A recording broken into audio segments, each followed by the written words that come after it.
Welcome, everybody. My name is Dale Tuckle. I'm from Facebook's Michigan Deer Hunters, and you're listening to Dale's Deer Talk. We got a special guest tonight with us. We have Melissa Bachman, um, well-known person within the hunting industry, and just very thankful to have her talking with us tonight. We're really just going to talk a lot of just some basic deer talk, just some tactics, some information, and just kind of pick Melissa's brain a little bit on her experience with deer hunting and some different things over the years, and just get some good information from her. So, Melissa, what have you been up to recently? I know last time I talked to you, you were heading out bear hunting, I believe, right? Yes, that is right. And thank you for having me. I sure do appreciate it. Yeah, we just got back from a trip. We went to Prince of Wales Island doing a spot and stalk bear hunt. One of my favorite spring hunts. I guess, deer hunting's always been my favorite, but Right. in the spring we got to find other things to do. So Hmm. I drew that tag. It took me about 6 years to draw. So I was pretty excited. It was a do-it-yourself hunt. So really fun. Got a beautiful bear and I got to bring our son Jax along too. So that was really fun. Very cool. Yeah, I know you're just you got a lot of stuff going on in your life and between your family and really just stuff on cable TV and recording and hunts. But it looks like you're definitely having a lot of fun. And I know one thing I've always really admired about you is you really push the topic of having fun hunting. Just recently, I watched, I think it was a couple-year-old video. Your kids were a little bit younger. It really was just a video about really the topic of having fun. And I think sometimes as hunters, we can get so focused or so into trying to get that the big buck or whatever that we sometimes just forget about having fun. And that's really one thing I know with my hunting page that I really try to focus on is really you have to remember in the long run, you're going to remember all those memories of the hunt, having the fun, and someday you're going to look back and be thankful for the videos and pictures and everything that you've taken and just the good times you have with people. So, I think one thing I wanted to talk to you about, because your background is a lot similar to mine. I mean, I grew up with, my mom didn't hunt, but I mean, my dad, my brothers, I still hunt with my brothers. And I know you kind of had the same upbringing like that.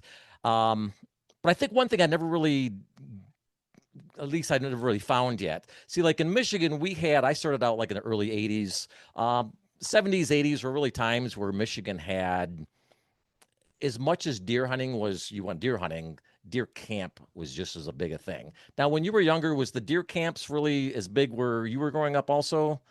Yeah, and I grew up in central Minnesota, and for us, it was about deer camp, but really, we did a lot of hunting around our home, and we hunted public land in the area. And Mhm. so sometimes we were nearby, but it's all about the build up to that opening Right. weekend. That's what was so exciting. And I still remember, shooting one of the biggest bucks I ever thought I would ever get in my life. Wasn't a huge scoring deer at all, and I truthfully never thought I would top that. I thought, Right. this is just the peak of what we'll ever do. And I think sometimes people need to take a step back, especially, when you have kids and stuff. Just make it exciting, make it fun. Mhm. That's the whole point of it. I can't remember half the scores of the deer that I've shot, but I can tell you exact moments and funny things that have Right. happened and fun things along the way. Those are just so much more important when you take a step back, and that's what you remember. Yeah, because that's kind of funny that you said that because I've kind of talked on that same topic before where my dad passed away a couple years ago, but I mean, two of his best friends, and this was always like our big deer camp group. I mean, my brothers, um, my dad's two friends, my dad, we would always, I mean, it was the big build up with deer hunting. Mhm. And it's nice that, I mean, two of them are still hunting. They're in their 90s now. God bless them. They're still out Wow, there getting them, that's get amazing. them out there to the deer blind. And it's pretty cool with that. But I think what's funny about that topic that you were just talking about, where recently I was talking to him, he just turned 90 and we were up in archery season. I didn't even archery hunt that day. I had so much fun. We were just sitting around the kitchen table just talking deer stories. And it wasn't specific deer. It was the stories, like you were saying, the good times, the fun times we were having, dragging the deer out, or, I mean, those are what really you really cherish those times, and that's kind of cool that you went through the same thing. Is Yeah, and we brought my great grandpa out till he was, I think, 83 or 84. We actually had an old couch that we set out there, and he would sit on that, and we would Yeah, do deer drives past him, and he'd say, "Geez, I didn't see anything." We're like, "Oh my goodness, we sent like 12 deer by you." But it's just the fun of it, and he didn't shoot a deer for the last, I don't know, maybe 5, 6 years. But he could care less. It was about, right. coming in for lunch and having soup Exactly. together and doing all those things. And I do think that sometimes that part does get lost, because now we're in such an age of social media. If it Right. doesn't make the social media feed, people don't even think about it. Right. And it's almost sad to think about. Yeah, it's really like you said. I mean, there's like in our mind, like deer hunting was the buildup, it was the preparation, it was the getting ready for it, and then even after you say you got a deer or whatever animal, it was then the after. It was the fun dragging the deer out. It was the fun going to the local buck pole or whatever, and just there was a lot more to just a lot of times online, like you said, social media. You just see the picture of the deer with the hunter, and that's great, but there's so much more that's around that moment that happened. That's just a sliver of time that happened. And that's why I always tell people, I mean, I'm big into photography and video and stuff too. And I always tell people, take the extra moment to get a good picture. You'll thank yourself many years down the road. Whether you're by yourself, I mean, I've been out there with trying to rig up a stick or something to get my camera or whatever, but take the moment. You spent literally the whole year trying to get that animal, and now he's on the ground. Take a couple extra minutes and try to get that memory, and that's cool. What your whole lifestyle is about, videos and TVs and everything. Yeah, and even after you get the animal, like this year, our little boy Jack shot his first doe ever. And he was so proud of it. So afterwards, what we did is we loaded her up and we took and we showed her to grandpa and grandma. We showed her to some close family friends. We basically made a trip around the neighborhood, and he was so excited to get out and tell the story of what Right? happened. And I think that's really important for kids. And then we It actually is went home and we ground that whole deer up, and he brought it back as Christmas gifts for very everybody cool. and made burger for them. And I think there's sometimes a loss of the correlation between the hunting and the actual all the way going to the table. And I think with kids especially, it's really important to kind of Mhm. bring it full circle and let them feel like they're being the ones to give. I think there's a Mhm. lot of power in giving, and I think that sometimes can be a lost art as well, because kids need to know how good it feels to do something for others. Yeah. Maybe if you want to elaborate on that topic, coming up here are like the start of Michigan's deer season is our youth hunt. That is the second week in September. So that'll be like the start. Recently they just did some changes. For years and years, it was always you can shoot pretty much whatever deer you wanted, buck or doe. Um, they made a decision year before to change that to just does only. Well, a lot of outcry, and they got that changed back to pretty much buck or doe again. So, talk a little bit about you as a mom, you as a hunter, kids. Somebody that's really maybe going to be their first year going out, or maybe they're kind of new, and um, their son or daughter comes up and be like, "Hey, mom, I want to. My friend at school goes hunting." I mean, where do you tell that person to really start? I mean, maybe if you can just talk on that for a little bit. Yeah, I think what's important is number one, to never push any kid before they're ready. So sometimes kids may want to go hunting, but maybe they get out there and they're a little apprehensive to maybe make a shot. Don't push them, because what Mm, happens, and I've seen it happen, people will push the kids a little bit too much. They'll do it to appease the parents, and then they'll never want to do it again. yeah, So I think it's really important to kind of take it at their pace. And if for some reason they see it and they're like, "Ugh, I don't want to shoot," no big deal. Let's take a picture of it and we'll go back and show grandpa and grandma the picture. We're good hunters. We did, yeah, such a good job getting this close. That's no problem if you don't want to shoot it. The other thing is, I'm a big believer in not making kids scared. Like the whole idea of kids having to take a bite of the heart, right? A lot of people will joke yeah, about it. Our son did it at like 2 years old. He was all about it. However, I always caution people, because I've seen little girls who don't want to go hunting because they're afraid right. that someone's going to make them do that. Mm, So, as much as some of those traditions, or even putting blood on their face, sometimes little things like that can scare a kid. And they may not yeah, tell you that that's what they're scared of, but it's something to kind of be cautious of. And then the other thing is just, maybe not hunting dark to dark when it's time for the kids, picking good weather days that's nice, making it fun, bringing lots of snacks. I always like to bring like grunt tubes for them, rattling antlers. Let them do a few things to feel like they're bringing the animals in, and whatever comes in after it, it's because they did that, making them feel like they're really a part of it. And I think that interaction is huge. And even trail cameras. I mean, we're putting trail cameras Yeah. out year round, and Jax will go in my phone and he's checking our spy point app more than other things because he's excited to see what's there. The doe he Yeah. shot, him and his dad went out and they put a water tank in front of a camera. And all season we watched the does and the fawns and the bucks come to that water tank. And then when it was time for him to go, we got one. And he was so proud because, he has that connection to it, Right. that realism. And the last thing is not to make it too easy. We even did that on a few of our kids where, you go out, you get everything lined up, you can get them a good buck right away. And they're like, that's not that cool. No big deal. Sure. And just, they don't want to do it again. And you're like, oh my gosh, I think we screwed up. I think we made it too easy where you've got to have that difficulty. You got to get over a little bit of it to appreciate it a little more. So those are kind of things that I try to remember. And not every kid's the same. Not every situation's the same, but things to kind of keep in mind. Yeah, I know one of my friends, he has a couple kids come up to their deer camp for that season. And I know he talks a lot about, I mean, some of the kids really, really prefer just to use like a crossbow. I mean, just maybe they're not really comfortable with a firearm. And I think that's pretty cool too, where I mean, it gives them options to whatever, like you said, I mean, what's comfortable for them. At least getting the kids interested into it. From there, then they can decide what they want to do. I mean, there's a lot of choices, a lot of options, and things to come.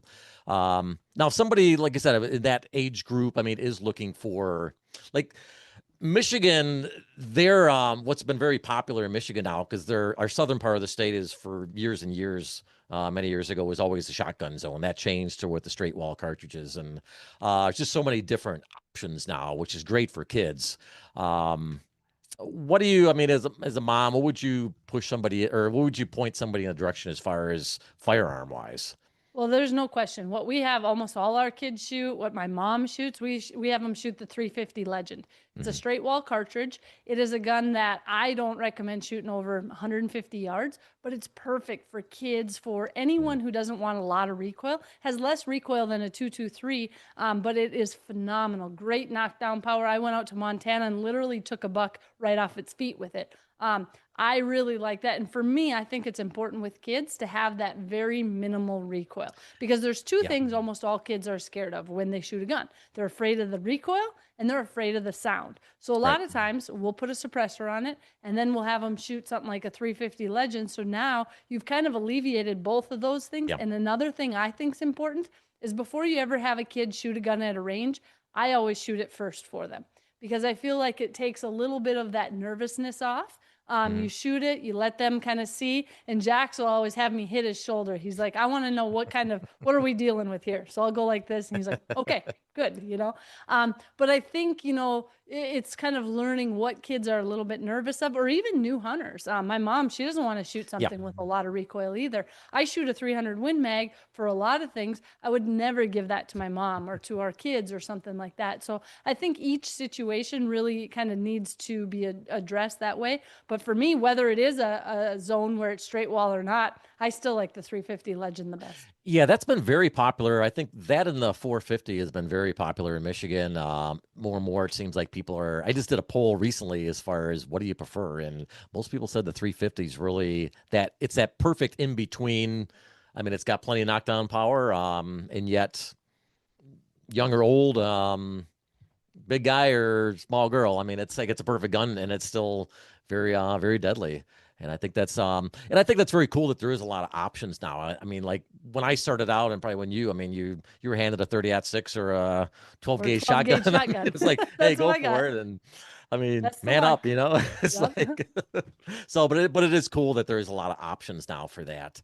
And like I said, if the gun's not their thing, hey, I mean, archery, I mean, and crossbows and stuff, which is cool. There's nothing wrong with any of them. It's cool that you just to get out and get the person out hunting, and usually from there it's just the gateway. It opens up to all these different options, and that's why I think we go broke over hunting because we all of a sudden pull the credit card out and we're got too many things to spend. So Yep. maybe on elaborating into that. So you now as a woman hunter, maybe somebody you just met. I mean, you're a friend of yours now wants to start hunting. What do you suggestion now to a female that wants to start hunting at any age? Well, I think one thing that's important is kind of finding a mentor, someone that you can ask questions Yeah. to, whether that's someone online, whether it's someone at your local archery or gun shop, whether it's a relative. I just think it's nice to find someone that can kind of help answer some of those questions. Because Hmm. one of the things that I've found with women is they want to go do it by themselves, but then they're like, I don't know if I physically can, Yeah. like the idea is I get a deer. How am I going to load a deer into the bed of my truck? Right. Like I was out in Illinois, shot a huge buck, and I literally could not get him in the bed of my truck. I tried squatting him. I tried backing up to the steepest hill I could find. I did everything. I ended up dragging him a long ways and finally got him in there. But I ended up getting, it's called a portable winch. And I My literally brother just just keep it bought in one the of bed those. of Those my work good. truck, and I have two chains, and I keep a piece of plywood in the bed of my truck. So Okay. anywhere I go, I literally can take that, hook it up, and then pull the deer right up. And it's the most simple thing that you could ever imagine. And then they also make straps. So like, let's say one is in a deep bottom and I can't pull them out myself. I can use these pulleys and different things, and you can get them right out of the bottom. So I think, little things like that you learn that can make it so you can do it on your own gives people more confidence. They learn to field dress their animal on their own, or just different things. But you have to be taught. If you never had anyone there teaching you, it's a lot Right. more difficult to try to sit there and watch a YouTube video doing it versus someone sitting over your shoulder saying, oh, that's not quite right, or Right. just little things like that. I think go a long way Yeah, I to think the find a mentor thing mentor. is very, very much needed. I mean, like years ago, I mean, you had a grandma, grandpa, dad, or something like that, where a lot of times somebody's maybe starting hunting at 20, 30 years old, and they, like I said, the simple things. You watch a TV show, and the person gets a deer, and next thing you know, it's hanging on the buck pole. It's like, well, from that How to get point there. to there, how does that person maybe out there by himself do that? But yeah, it's kind of cool that you were saying you got that winch. And my brother just bought one. He hasn't got a chance to use it. He just bought it last year. His back's been getting kind of messed up, and he said he goes, I mean, anything to help that out. And you don't think sometimes how hard it is to get just a deer. It's like, oh, it's throw in the bed of the truck. I mean, it's not as easy as it says. It So, is not when they're big. And I mean, and I'm right. I'm pretty strong from, I mean, my size, there's no question. But I did everything in my power to try to get that deer up in there, and Hmm. I could not do it. And Yeah. I still think about all the people who drove by. Couldn't somebody have stopped and said, "Hey, I think this girl needs help over here." Yeah. That's pretty cool. Yeah, really. So that on that topic too, I think a lot of times you watch, like I said, there's a lot of information out there, magazines, books, videos, and sometimes just a few things. And once again, this is maybe a person that has just started hunting, has really done all the proper things. He's practiced, he's got the right equipment, and finally gets a chance to pull the trigger, release an arrow at a nice deer, and thinks he made a good shot, really doesn't know. But at that moment now, maybe he's thinking, geez, what do I do now? So, like you, Melissa, sitting in the tree, I mean, no matter how many times you're hunting, how many years you've hunted, that adrenaline still gets going. So your adrenaline's pumping now, especially for a new hunter. What would you tell this person the next step in order to do everything properly to get the best chance of recovering that deer? Well, again, a mentor is a great thing because the best thing, in my opinion, you can do is bounce things off of others. Say, Mm-hmm. hey, I just made a shot on a deer. It mule kicked. It looked good. I got down, just went a little ways, bright red blood bubbles in it. Okay. Another hunter can say, yep, I think usually from what I've seen, that mule kick, it's a very good sign, Yeah. things like that. Or, of course, you can get online. There's apps that can help you. Yeah. I'm a big fan of any type of like a three-dimensional type app that you can see, like pull away the skin and see the Oh, okay. skeleton. Because even for someone who's hunted many, many years, sometimes I'm still like, okay, that looks just right at the edge from the liver and the lungs, at this angle, what am Mm-hmm. I thinking? Because the key there is making the correct right decision next. Because if Mm-hmm. you go in and you liver shot that deer and you go in and you've got that dark red and all of a sudden you're like, let's see, I think it was a perfect shot. You go after it, and all of a sudden now you pushed it. You may lose your deer, especially if Right. you're hunting smaller pieces of ground. So I think that there's some very important things with maybe bouncing ideas off of others or going online and finding some of those, the colors of the blood, where your animal was hit. Was it a pass through? Were you in a tree or were you even with them? There's a lot of different factors to take into account along the way.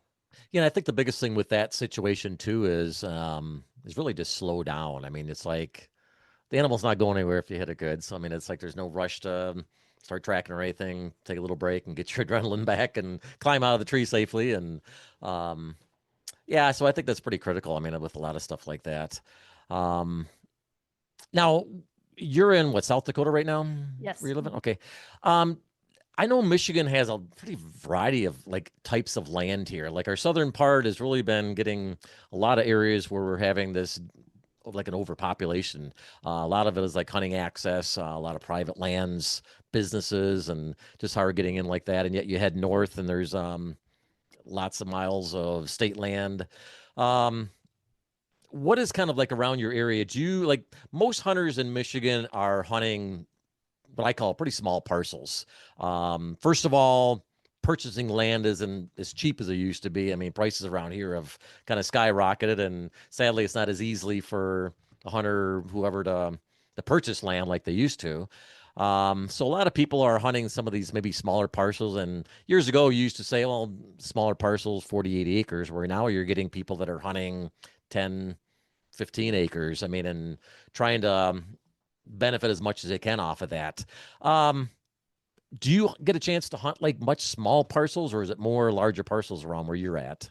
It really depends where we're going. A lot of the ground that we hunt, like all the tribal ground, for example, might be bigger parcels, Yeah. but you're hunting with everybody else who has a tribal tag as well. So it's very similar to like a public type hunt. Okay. And some of them, you can go places and try to get permission. One of the challenges here in South Dakota is hunting pheasants is a huge, huge thing, right? That's a big part Right. of the tourism, big part of people making money. So a lot of times they don't necessarily want people coming in deer hunting when they're running pheasant True. hunters. So you're finding more and more challenges on getting permission. But one of the things I've found when you're hunting very small parcels is to try to be smart. Like you really have to think about your entrance and exit because the last thing you want to do is blow those deer out when you go in and blow them out when you come out because they're going to find a place that they have less pressure. There's nothing Yeah. that's going to push those deer out of there quicker than too much pressure. So one Yeah. thing I like to do is if I'm hunting a small parcel, I like to sit all day. Although that can be long and I don't always recommend it with kids, just think about it. It's literally half the amount of pressure because Right. everybody else, so let's say you've got 10 people around you who are all hunting small parcels, they all get out for lunch. I swear I've killed more deer between 10 and 2 than any other time of the day.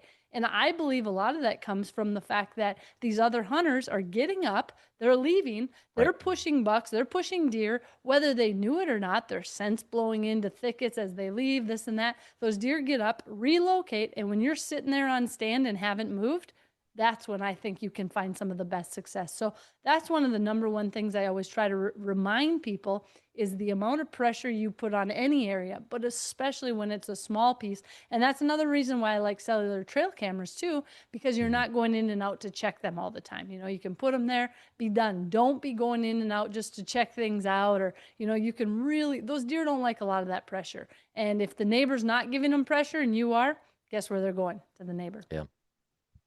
Yeah, I think that's pretty. I would just recently had seen something on one of your shows about the entering and exiting. I mean, because and I 100% agree with that. I mean, and especially we have a lot of areas around here where, like I said, there is just so much. I mean, every parcel has a couple hunters on it, and everybody's moving around. So I mean, we've been doing that for quite a few years now too, just packing a lunch and sitting the whole day. And I mean, today's world, I mean, heck, you can cold day, you can bring a little portable heater out if you need to warm up or whatever. So it's a lot of advancements, I think, have been made things even easier like that.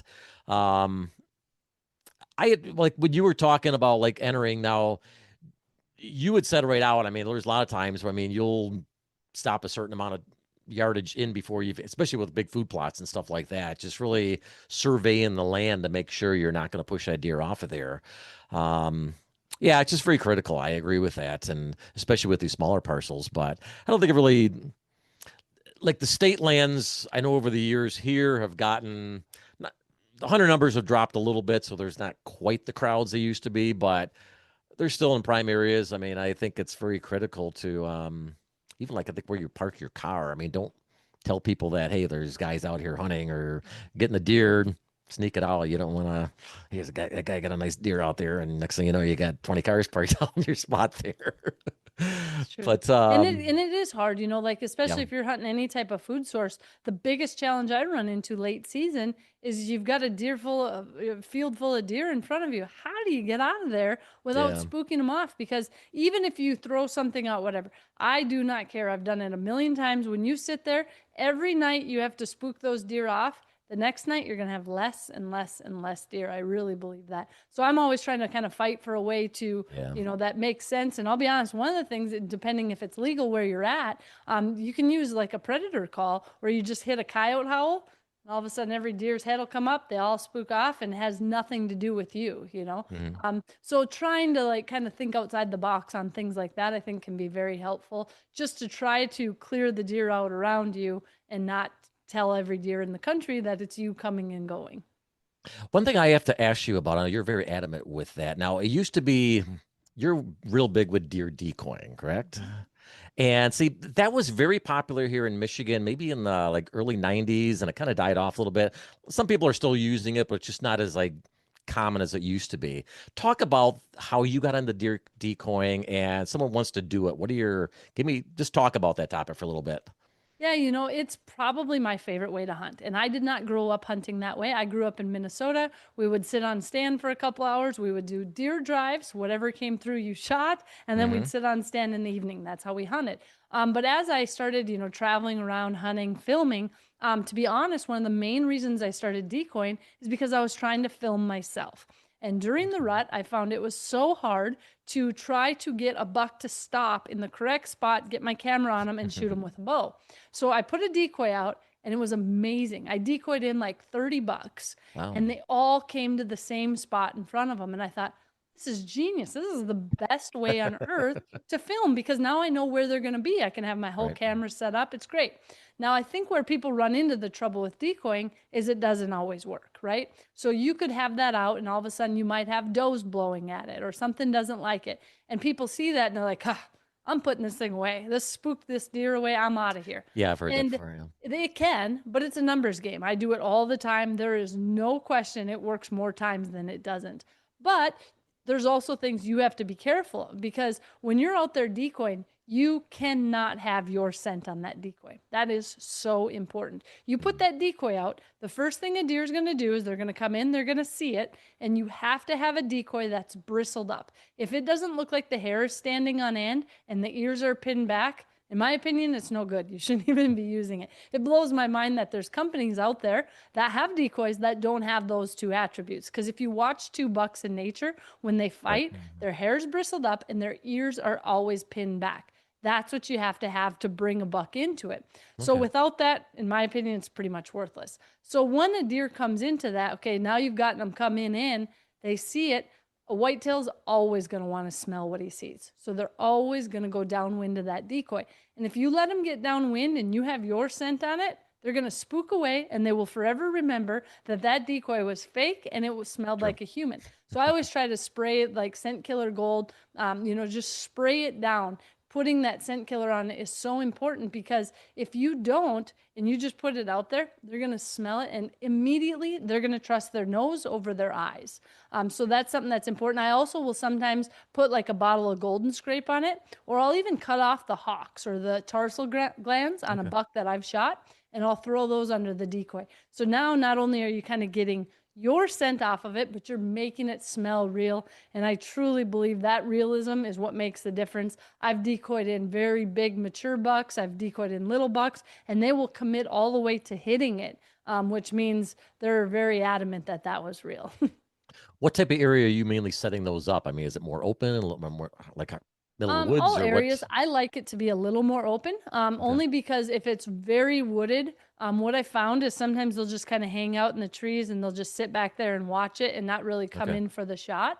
So even if I have a small clearing in a woods, I like it there. If you're on a field edge, it's great. One of the things that I've found is oftentimes, let's say you're hunting some sort of a food source and it's during the rut, you have a bunch of does out there, they're feeding. What the bucks will do is they will go and they will scent check that whole field and they will kind of cruise the edges. They don't have to expose themselves. They're not showing themselves, but they're Hmm. smelling to see if any of those does are hot. Well, if your decoy's on the edge now, as they're coming through, you may not have even seen them in the timber, but all of a sudden they see that buck and he's posturing and that's their area. They're like, oh no. And all of a sudden you've got a buck right there in front of you. And you can position everything exactly how you need it. What I like is if you put that buck out, and let's say you get a small buck in and you didn't have a good shot, you didn't have your broadside or quarter and away shot Yeah. that you like, you have to go down and make a change. Because unless that wind changes, every deer I've found will do the exact same thing. They Okay. come in on the same path, they do the same thing. So if you don't like the setup, make a change. Or if there's branches in your way, whatever it is, it's really important to make a change. So that way, when the deer you're after comes in, it gives you that shot. Okay. Is there a specific type of decoy then you like, or is there? Really, there's lots of good ones. I use a Dave Smith decoy. They're probably, I'd say, probably one of the more expensive ones. Mm, They're about $650, so pretty expensive. yeah. The good news is it's like a once in a lifetime buy. You take it Right. in and out, and you're done with it. Boss Buck also makes a good one. Fleet Farm sells a couple different options. And truly, I tell everyone, just go out and find a decoy with the ears pinned back and the hair bristled up. And if you already Okay. bought one and the ears aren't pinned back, cut them off and glue them backwards. Okay. Like that is so important. But It's a good tip. if you can modify anything you have, but make sure that you spray that down with that scent killer and you make sure that you get your scent off of it. That's probably one of the most important things you can do because, like I said, they're going to trust their nose over their eyes every single time. Yeah. Are they pretty portable, the ones they have now, or are they? No, not as much as No, you'd not like. as big. I'll be honest. I put mine, a lot of times I'll have a backpack and I'll put his legs here. So I kind of hold on to the legs and he rests on the backpack. But I'll Okay. be honest, it's a pain to take them in and out. If I'm going to hunt the same location time and time again, what I'll oftentimes do is I leave the stake in the ground and I'll put the decoy either in my blind or under my tree stand, put some branches over it. And then when I come back, it's just already there. But I never leave that decoy up if I plan to, if I'm not hunting there, take it down every single time. Okay. So, what other like tip would you give? I mean, what's something that really has worked for you besides the decoy? I mean, what type of has been really helpful as far as I know a lot of mock scrapes and different things like that. Like what else would you say has really just been like killer over the years?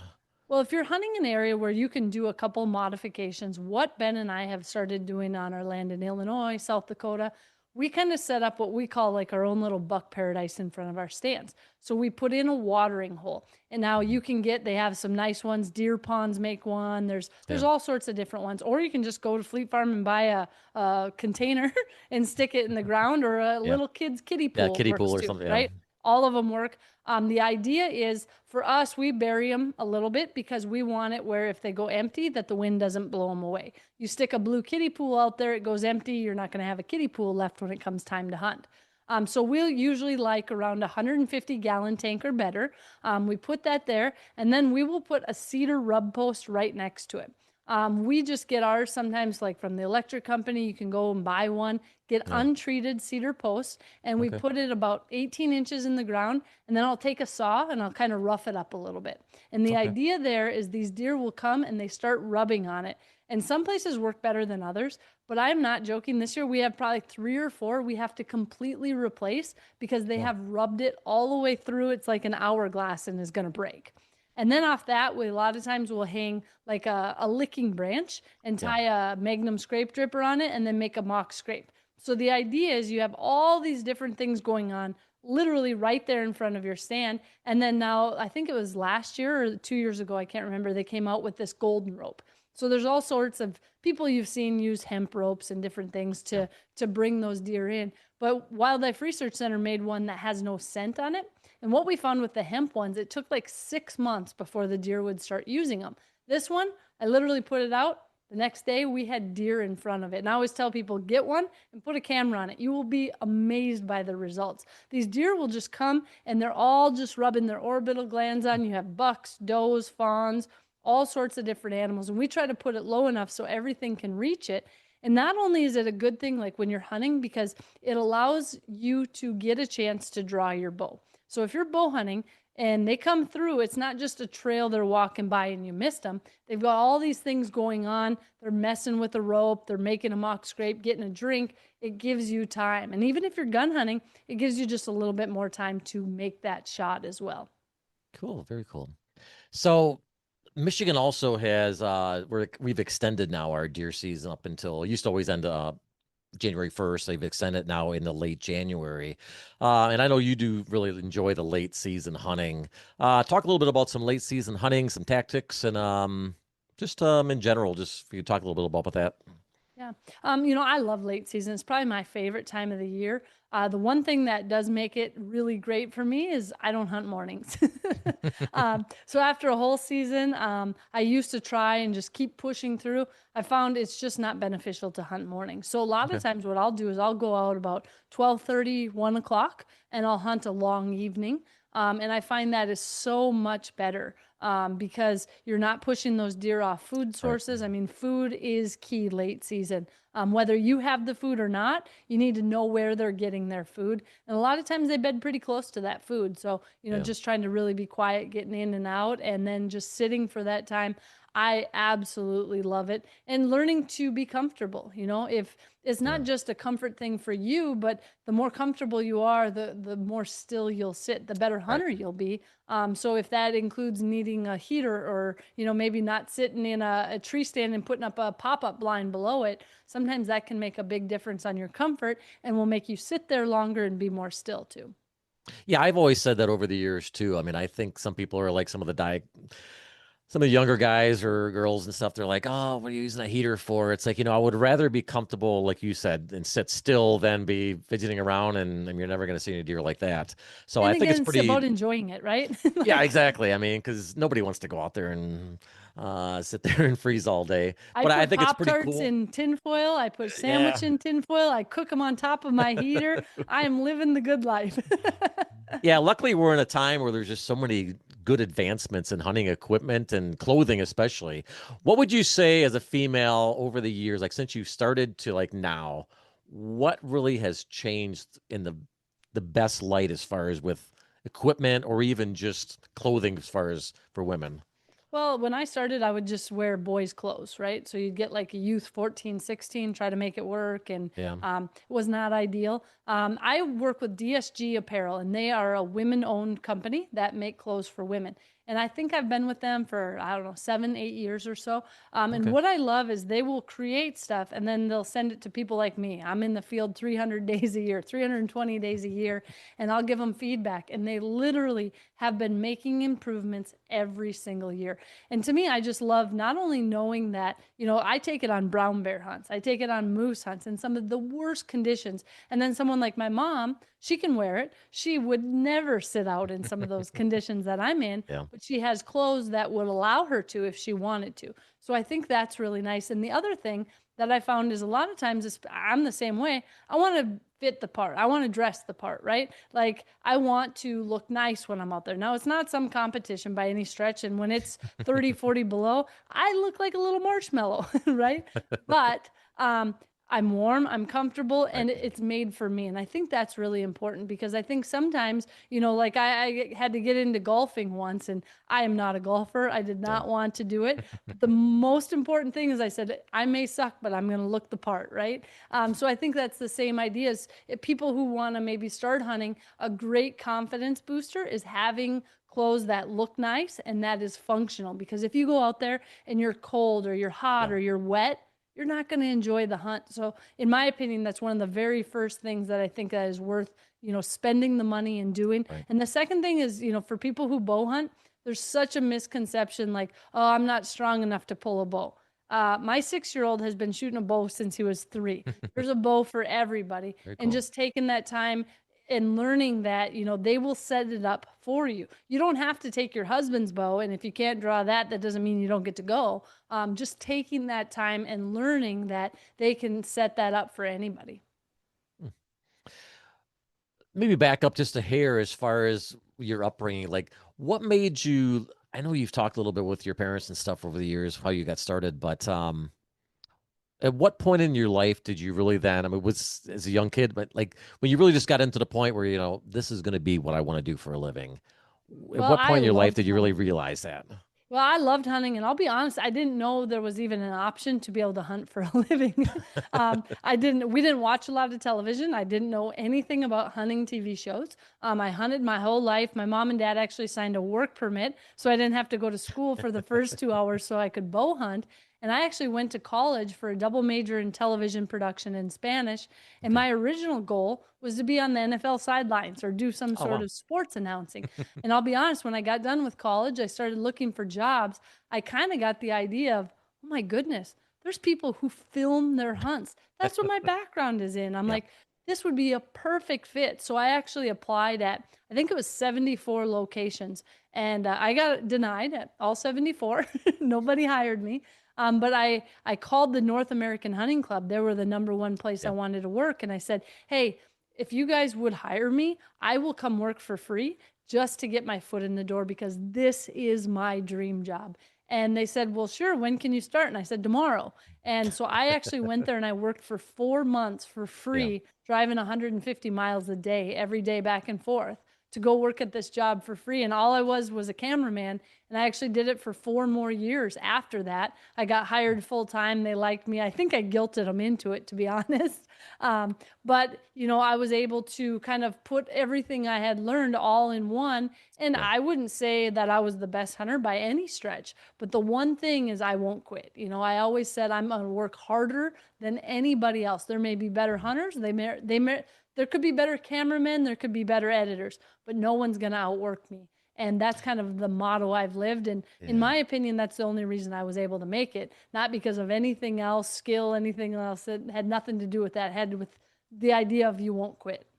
Yeah, I think that's a very important mindset to have, really in life. But I mean, when it comes to hunting too, where never be afraid to learn something new. I mean, you're always going to learn something new. Even tonight, talking to you, I mean, I've learned plenty of things new. And the day that you think that you know it all, you need to take a step back and say, "Hey, I don't know it all." Because especially when it comes to whitetail deer hunting, I mean, they are a very smart animal, and they will make us look like fools at times, no And it's matter how interesting smart because we think we are. yeah. And people, everyone has different stories and things that have happened. And I do seminars all over the country, and I have learned so much from people in my Yeah. seminars who come up and say, hey, I had this happen. Have you ever heard of that? And Hmm. I just truly believe in the idea of you're always learning, whether it's Yeah. people in seminars, whether it's in hunting Right. camps, whether it's old people you might be talking with at the coffee shop. There's always things that can be learned along the way.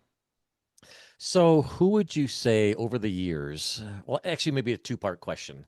Um, the hunt isn't always about bringing an animal home. If you had to look back over the years, maybe a hunt that you went on, it really doesn't matter what animal, one that maybe you would say is a very memorable hunt, and yet you left and didn't take an animal home.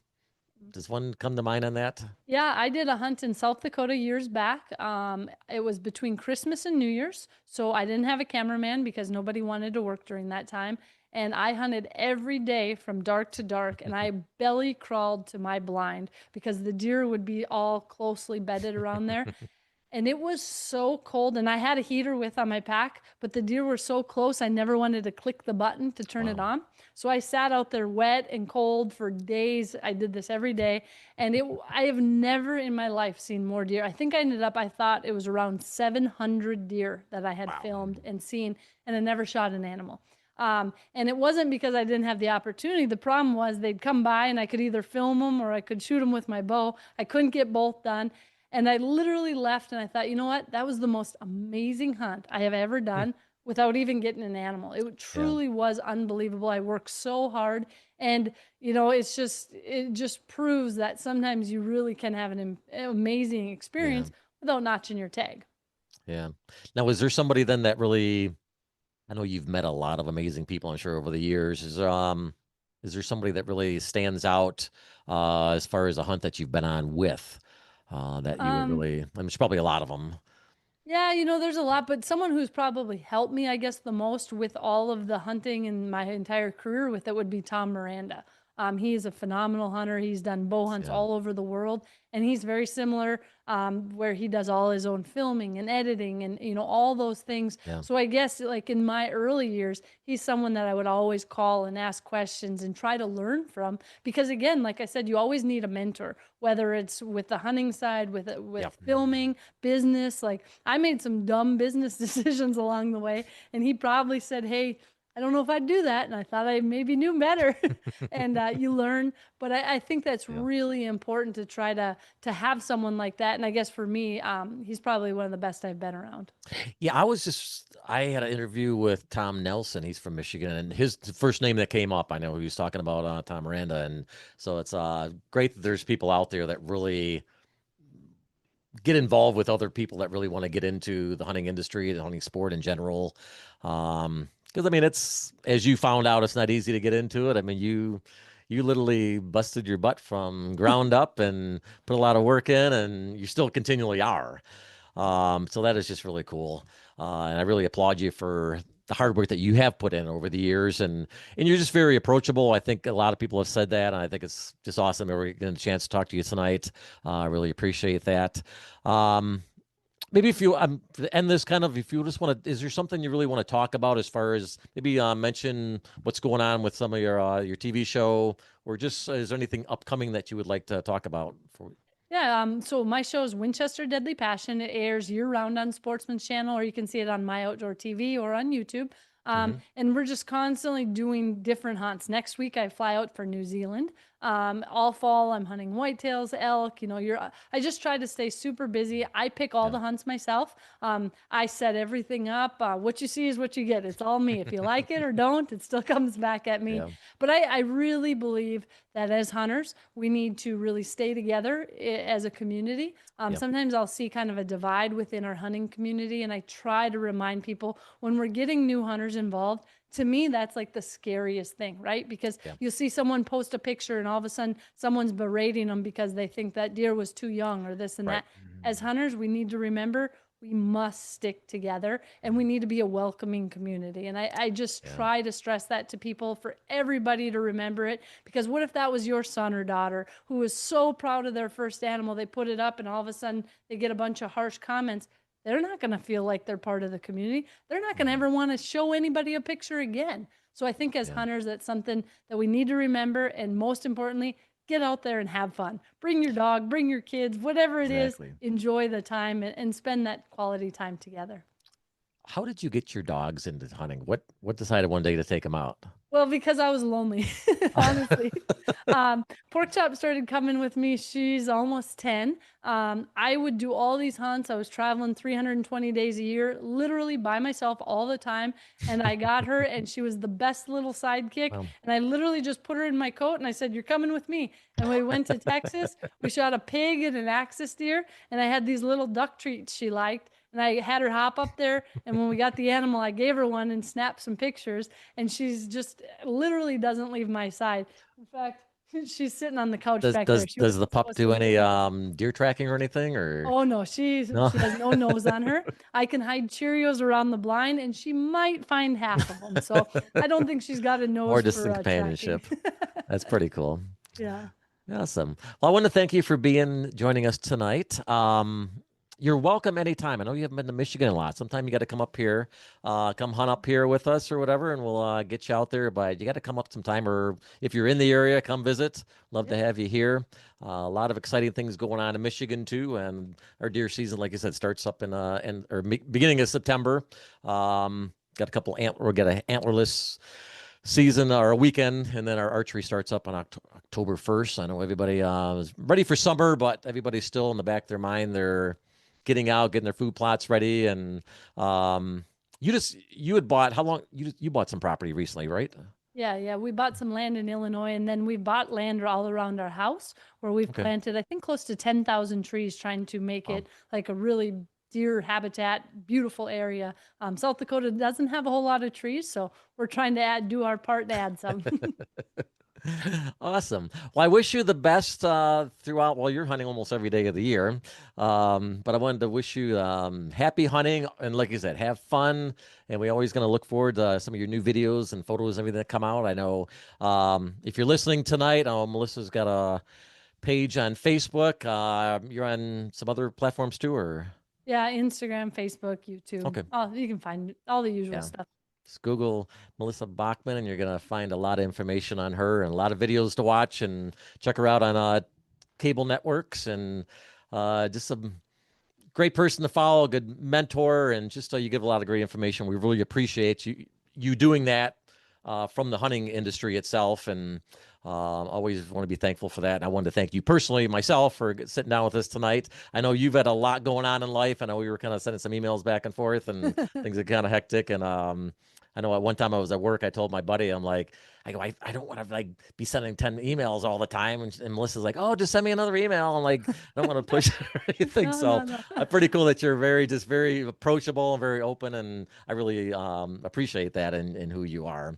Well, So thank you for having me. I appreciate it. And thanks to everybody listening. thank And you. if anyone ever has questions, you can go to my website, send me an email, and I literally try to write back to each and every person. Might take a little bit, but I'll get back to you. Might be on Awesome. my trip to New Zealand on a long flight. I'll get them all out. Awesome. Well, thank you for joining us again, Melissa. And I wish you a great week. And I know you're going to be home for the holidays or you got plans again? No, we'll be turkey hunting. So There you go. Always yes, something going on. yes. Well, thank you, Melissa, once again. And thank you for joining us at Dale's Deer Talk. Have a great day, everybody.